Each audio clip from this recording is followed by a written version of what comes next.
everyone. Welcome to the Dreamcatcher podcast, a place where your dreams can find a voice. Far too often, our lives tend to have a singular focus on achievement. Our society tends to prioritize doing well over being well. But the truth is, we can have both success and well-being. My guest, Naz Beheshti, says that when we integrate every aspect of our life and we fuel that ecosystem as a whole, we can both be well and do well. She'll share more with us today. Naz Beheshti is an author, executive wellness coach, speaker, Forbes contributor, and CEO and founder of Prananaz, a corporate wellness company. She has over 20 years of work experience at Fortune 500 companies and has had firsthand experience learning from luminaries like Steve Jobs and the Dalai Lama. And the consulting work she has done with international business leaders, startups, universities, and global organizations.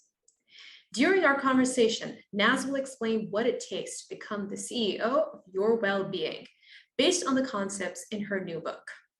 She'll offer tips and strategies to boost productivity, manage stress, and develop healthy self-talk that encourages us to be our best selves. If you like what you heard, please don't forget to like, rate, share, and subscribe to this podcast. Thanks. Hi, Naz. How are you doing today? Hi, I'm well, thank you. How are you? I'm doing wonderful, thanks. It is lovely to connect with you today to talk about your new book, Pause, Breathe, Choose, Become the CEO of Your Wellbeing, which is a great title, by the way. And Thank you.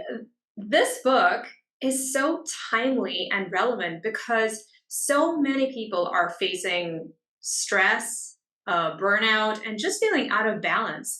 So I'm sure that a lot of people will resonate with your message. Absolutely. Especially when it came out during the pandemic, people thought it was for that time. However, I started actually writing it years beforehand, and it's still timely because stress is, especially in the workplace and just in life in general, is inevitable. It's going to be there. It's all about how do you manage that stress? How do you know what to do when you're faced with stress, with adversity, overwhelm, and just acquiring healthy habits so you could build that resilience. And that's really what my book helps readers do. Right. And I'm sure that COVID, like being under quarantine and having to work from home, made people more aware of just how much that kind of lifestyle was impacting them, right? Did you find that happening with the people who read your book or who you came into contact with in your coaching business? Absolutely. And not only just noticing how much they were feeling stress and overwhelmed, but also having kind of a aha moment and a wake up call, realizing that, there's more to life, like mundane things, and the whole great resignation, started. People started leaving their jobs because they weren't fulfilled and it wasn't purposeful. It wasn't purpose driven. And so people realize that life is too short and they need to be doing things that they love to do. And that, especially was regarding their careers, their work, because we spend most of our days, our time in our life at work. So we should love what we do. And people are at least waking up to realize that, and they don't want to waste time doing something they don't love to do, or at least like to do, Yeah, and you highlight that prominently in your book where you talk about purpose. I know that you dedicate one chapter to that. So Naz, let's talk a little bit about your background. You say that your book is inspired by your 20 years of experience working for Fortune 500 companies, and also your firsthand experience learning from luminaries like Steve Jobs. In fact, you say that he was your first mentor. So please tell us, what was it like working with the man, and what did you learn during your time with him? Well, I learned a lot. It was my first job out of college. So just being introduced to the corporate world and working at Apple was a highly inspiring and influential experience, to say the least, because in hindsight, my experience working for Steve as my first boss and mentor really set me on the path to finding my purpose and my passion, and not only finding it, but actually having the courage to pursue it and creating my own company, Prananaz, a corporate wellness company. So, it really helped me see things from, a different perspective, not just like in the box thinking, because corporate wellness and what I chose to do, being an executive wellness coach and, corporate wellness programs, was a very nascent industry back when I started over a decade ago. And so that, working for Steve up, close and personally showed me and really gave me the courage to follow my heart and intuition and not just be stuck in a box of like, well, I'm not sure if that's, a big enough industry. Can I make it in corporate wellness or executive coaching? I didn't care about like what other people were doing. I just wanted to do what I felt I love to do, and how I could make the best impact. And working for him also made me realize that there is a very big wellness gap, and companies were not providing the tools and like support to their employees to manage their stress. And the company culture, compared to today in some companies, was non-existent in terms of supporting employees, psychological safety, wellness, employee wellness programs. All those things were not up front and center, and if so, was considered like a luxury, not a necessity. Whereas now companies are realizing that employee well-being is a smart decision, business decision, and keeping your employees happy and healthy is smart business. It's not just a luxury. It's a necessity for greater productivity, for employee retention, attraction, for all of that. And did Steve Jobs, did he model that? Because I read that he was very conscious of his health. Like he walked a lot, and I believe that he was into Eastern philosophy, Eastern medicine. He was a big proponent of that. And did you see him practice any of that? Well, I was in charge of his schedule, so I made sure that his schedule had the space and allocated time for his daily practices. He meditated daily, which was amazing, and that was an inspiration for me.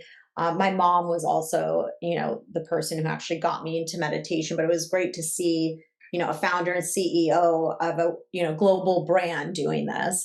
He also ate really healthy and light so that he had the energy to, perform at his best. He had, strong relationships with his family. He had a personal trainer several times a week. So, from his physical, mental, emotional, social well-being, it was all covered. He took a holistic approach, which is what my method is also based on, is a holistic approach to well-being. It's no longer just the physical, like how you move your body or what you eat. It's so much more than that. And then of course, also having purpose in your life. Like he built a company and products that he was extremely passionate about, right? So, going back to what we talked about before about having that passion and purpose, because that fuels you, it fulfills you. And he was really fulfilled and nourished even at work, whereas some people are just, live for the weekends and are nourished, on their vacations or after work or on the weekends. He was all day, night, it was, his life was full. And so that has also influenced me and my programs and my company to follow and emulate that like holistic model. Right. Just out of curiosity, because, there's so many movies made about him, there are books written about him, and he was known to be a very difficult person to deal with, temperamental. Did you see any of that working for him? I mean, obviously I did. I was very close. Yeah. I mean, I think it's only normal and natural to like, when you work for a very intense person who demands excellence and that comes within the territory, doesn't it? It does. And not to say that it's okay to treat people, poorly, and he didn't do that all the time, but he was just intense, Yeah. So yeah, I I'll bet the did see. meditation helped with that, right? Just to Yes. calm his Yeah. nerves. Yeah. Yeah. And speaking of Right. meditation, you actually went on a retreat to India. I remember reading that in the book. You lived in an ashram. What was that experience like for you? Oh, it was amazing. It was life changing. I mean, Mm. I woke up, before the sun rose every day, would meditate for hours, do yoga, eat really healthy, go for hikes. I mean, it was just me by myself. And so it was a Yeah. really like time to reflect. And that was when I came, and then I ended that trip with the Dalai Lama and did a 5-day like teaching retreat with him. Wow. And the day I Yeah, got isn't he back, just I've heard he's just pure love, right? Just being in his yeah. presence, like, yeah, he's a Oh my special gosh, even person. just like when he giggles, it's just pure love exuding. Like Mm. his giggle Yeah. when he laughs, it's like a sweet little baby giggle. It just his that sound is always like Hmm. with giggle. It's just so cute and so sweet. And he was also just really inspiring, and that experience was life changing. And the Yeah. day I returned from that trip was when I quit my last corporate job as a pharmaceutical sales rep and started my company, because I could no longer live another day not walking my truth and pursuing my passion. And so Mhm. that's why that trip, that 6 weeks in India, just changed my life completely. Yeah. Yeah, that definitely sounds like an intense spiritual experience, for sure. Mhm. So let's talk about your book now. So the subtitle of your book is Become the CEO of Your Wellbeing. It's really about taking action, empowered action, right? Making healthy choices, creating healthy habits, and really taking charge of your life. And anyone can be the CEO of your well being. Just because it has CEO in the title doesn't mean you have to be a leader or CEO in a company. It's your life, and you have like executive decision making power of all the things that you choose to do, what you choose to eat, how you choose to move your body, what you choose to think about, how you choose to spend your energy, basically. And Mhm. so it's really about promoting good mental, emotional, physical, social, occupational, and environmental health, and making, smart choices, better choices, and essentially managing your stress levels and building resilience. So in other words, it's really about well-being at its core, and being well in all areas of your life, and choosing to be well in all areas of your life. Yeah, and I think also being accountable for your actions and your choices, because sometimes that's lacking in people. Absolutely. Yeah. I mean, we make, I read somewhere about 35,000 decisions a day. I know that sounds like Hmm. overwhelming and a lot of them are unconscious. But the thing is that the ones like from the second you wake up, you have the choice of what you want to do. And one good choice begets another, right? And same as Hmm. the flip side. If you're like, oh, I already chose to indulge in whatever action or behavior or food today, I'll start better tomorrow. It's like it creates a ripple effect, whether they're good choices Yeah. or good choices, right? Yeah, then it kind So of snowballs and becomes, snowballs. yeah, Exactly. you reach, So yeah. trying to just make those good choices, better choices, stems from actually having to be mindful to begin with, because a lot of choices are just automatic. We're on autopilot and we'll just Hmm. make the choice, whether it's good or bad or whatever the choice is.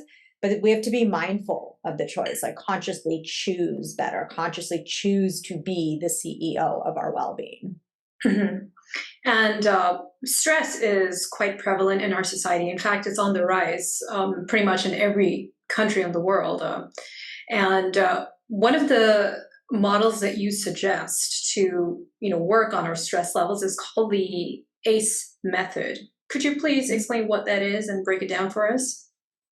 Sure. So the ACE method is really a new way of reframing stress. It's essentially an effective way to upgrade both your mindset and behavior.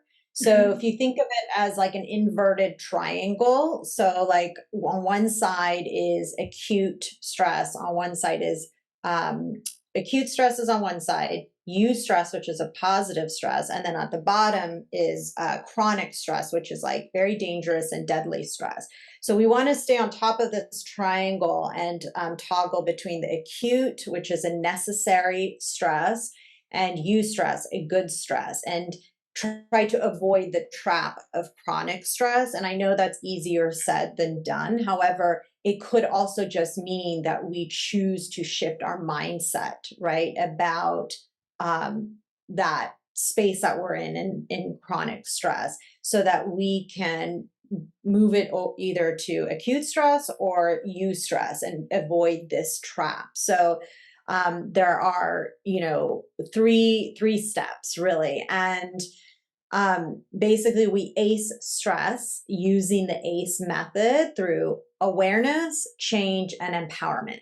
So step one is first to be aware of the signs and symptoms of the stressors. So we identify, is it the acute stress here? Is it the eustress, or is it the chronic stress, the deadly stress? Then step two is to change your mindset, to choose to reframe the stress using an upgraded, mindset. And then you can, when you choose to use an upgraded mindset, you choose to look at that stress as an opportunity, right? Like you give yourself options or opportunities, both in mindset and behavior. And then lastly, three is to take empowered and effective action based on, step one and two. Another problem that you talk about that seems to be prevalent, at least in the professional world, is productivity. So a lot of people are struggling with productivity, especially with because of their smartphones and social media. I mean, there are just so many distractions now. So tell us about why people struggle with productivity, and you have a term for it. You call it the productivity trap. What is it, and how can we avoid falling into it? Yeah. So really, it's a constant chasing. We all are chasing productivity through more hours and more efficient time management, which will land you into the productivity trap, really. So we can avoid that productivity trap by being mindful of the quality of our work instead of the number of hours, and being aware of managing our energy instead of our time, because time is set. There's only 24 hours in the day. We can't do anything. We cannot gain more time. However, if we manage our energy, we can gain more energy and make more useful time out of our time. So productivity without awareness creates that wellness gap, masking any early signs of burnout. And we must really approach productivity from a quality paradigm instead of a quantity paradigm.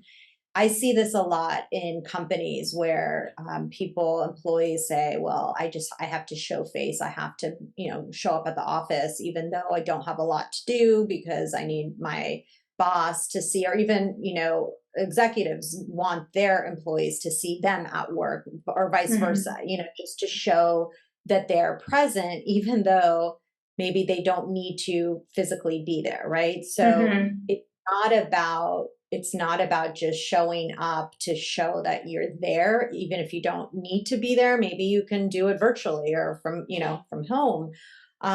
It's about the quality of your work and doing the work that you need to do, and focusing on your energy and quality rather than your time and just useless hours of just showing up, even if you don't need to be there at work. That makes sense. But when you tell higher ups about this, do you face any pushback? Because I know a lot of them like to, especially the ones who like to micromanage. They're like, I want to see them at their desk and see what they're up to. Do you face any pushback when you suggest this or when you explain this concept to them?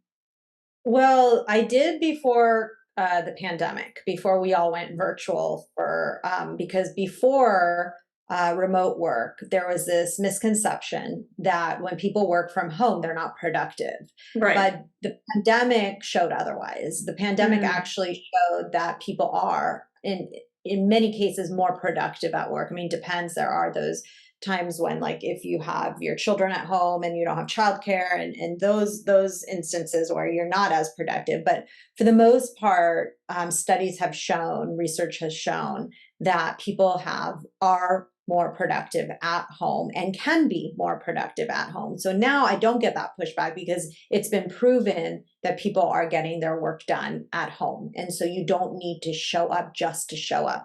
However, having said that, as a leader myself and, working with leaders and executives, there is great benefit to being present in person to collaborate and increase team morale and, relationships, rapport, all of that when need be, but not just to do it to do it.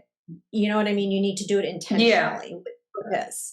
So there is great benefit to be at work. And I think the smart companies or the savvy leaders are picking and choosing, okay, on this day, we're doing like a team meeting. We want everyone there. Like that's the intentional, purposeful type of like, okay, come to work on that day. When companies are only saying, are giving employees options to come a few days a week, for example. So like a hybrid sort of setup. Okay. But, working from home has its challenges, as you said. I mean, you've got to be organized. You got to make sure that there are no distractions like your kids, your pets, or whatever. Sure. So there is a caveat to that. There is, but also a lot of people commute to work, right? So they end up saving anywhere from half an hour to a couple hours or more on the commute. They don't have to commute. So they actually end up gaining more hours in their day, right? So I've learned and heard from many clients, and just this is known, that people are actually ending up spending more time with their family because they don't have to commute, or ending up being able to have time for themselves to exercise in the morning because they're not commuting, for example. So there are benefits to that as well. Okay, so one of the other concepts that you bring into focus is about how we speak to ourselves, our self-talk. You describe two entities within us, the inner coach and the inner critic, and their impact on our life. So how can we work with both of them, the inner coach and the inner critic, to develop a balanced approach and attitude? So we want to try to mostly work with the inner coach and kind of ignore the inner critic, because the inner critic, I always liken it to two dogs inside you competing for attention, right? So you have the inner coach, which is the good dog, and the inner critic, which is the bad dog. And the inner coach represents, positivity, eustress, good stress, and a growth mindset. While the inner critic, on the other hand, is just like yapping away all negativity. It represents negativity, distress, and limiting beliefs. So it's really crucial to remember that the dog you feed determines the type of life you lead, right? So if you are choosing to listen to the bad dog that's criticizing and negative all day long, that's the type of life you're going to lead and choices you're going to make based on that inner critic. Versus if you choose to listen to the inner coach, then you're going to view the world through the eyes of the inner coach, which will help you feel more comfortable, confident, and you'll view challenges as opportunities rather than like threats or obstacles, right? So we harness the positive energy of acute stress and eustress, and then avoid chronic stress when we listen to that inner coach. And then we can also end up seeing ourselves as like continually evolving and focus on improving ourselves if we choose to listen to that, good dog, the inner coach. Yeah, you make a good point, Naz. But what if someone has a very, very strong, overpowering inner critic? Do you have any advice for how they can kind of tune it out or turn it down a little bit? Yeah. So there's so many different things. And, at first I would say to experiment with different types of things. Well, one is I would say to, try meditation, for example, to just like focus on your breathing and just like, take a pause. And I mean, the title of my book, Pause, Yeah. Breathe, Choose. Yes. When you are aware that inner coach, or I'm sorry, inner critic is like yapping at you and being very negative, take a pause and take some conscious breaths. And when you take conscious breaths and that pause, it will better equip you to make a conscious choice. And that conscious choice you could choose to be aware of that inner critic and say, okay, this is just the inner critic. What would the inner coach say? Let me hear the inner coach, and like choose to listen and think, what would the inner coach say?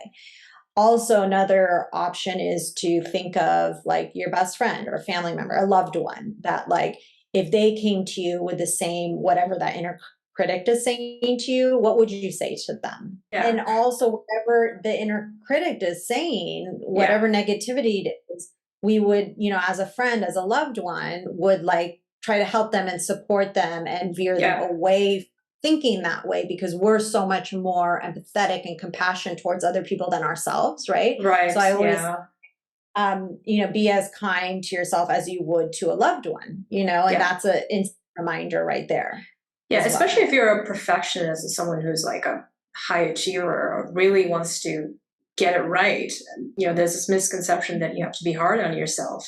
And that often comes from something they picked up in their childhood because of a parent or something. Sure.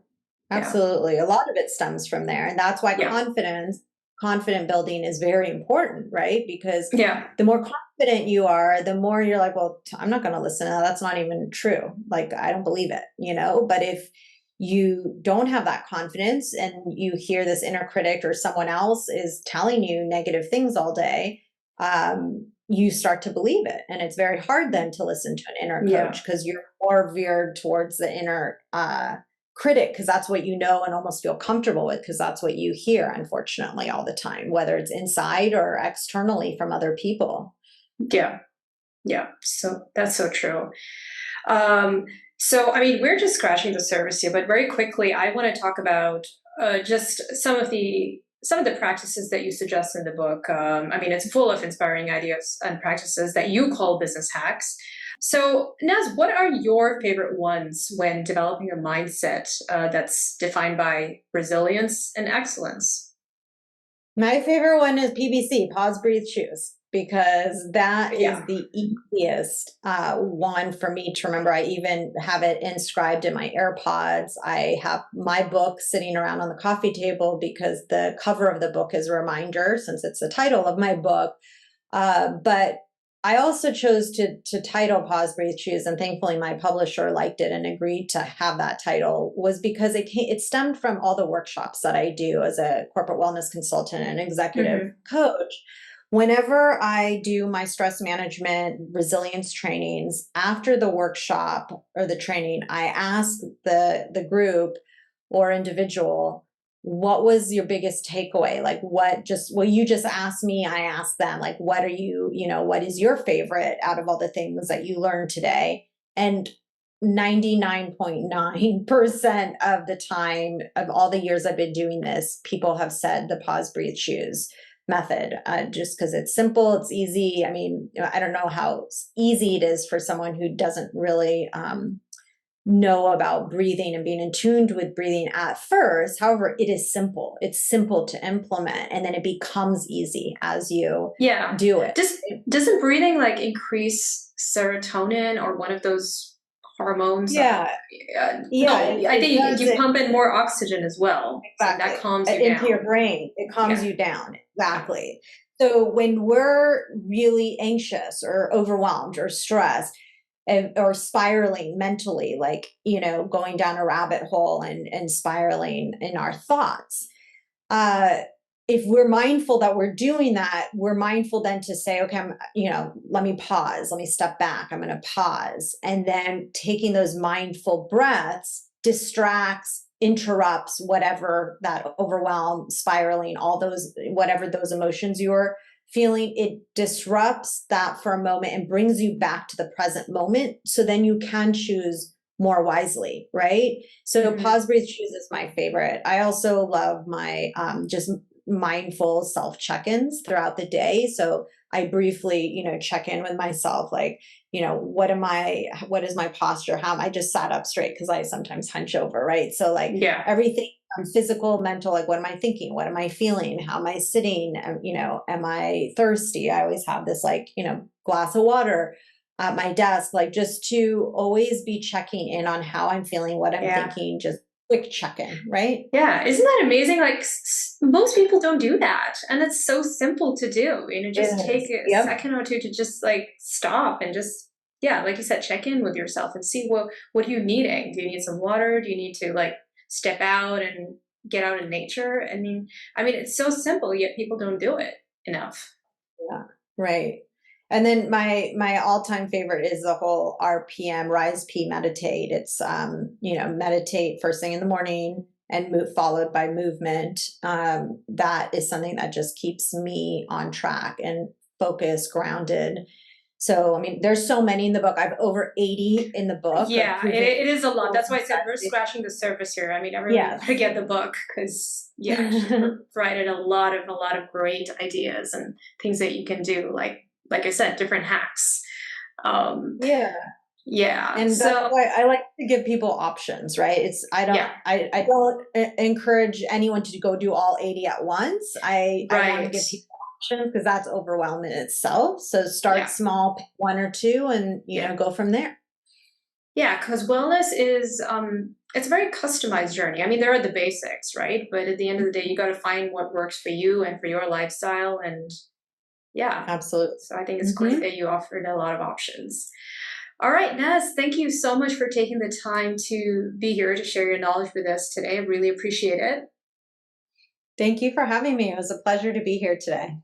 Just very quickly, I want to let everyone know that Naz Beheshti's book, Pause, Breathe, Choose, Become the CEO of Your Wellbeing, is available in all major bookstores. And you can also find it on her website, nazbeheshti.com. The link will be in the description box. All right, Naz, you have a wonderful rest of your day. Thank you. You too. Okay, bye.